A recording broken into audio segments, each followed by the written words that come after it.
Akin yanzu shi akin. A'a, ka bar cika cokali mana.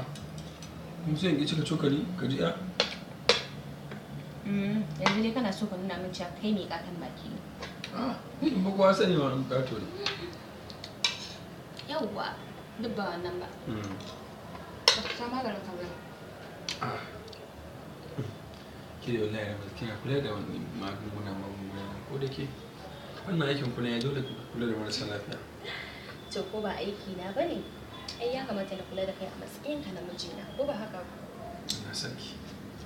Na gode na ji daɗi sosai wallahi gaskiya ran da ina godiya kamar da kike bani kula sosai musamman da kike ba mu lafiya kula. Kaga ba na son zaulaya. So kake ka fasa mun kai? No, ba wai zaulaya bane. Yana da kyau ka yi mutum idan yi maka. Kula da musamman kin ne ki ba mata ta ce ban yi miki ba zan yi ba. An ce kulawa ya ba ko? In ma ka san me yasa kake burge ni?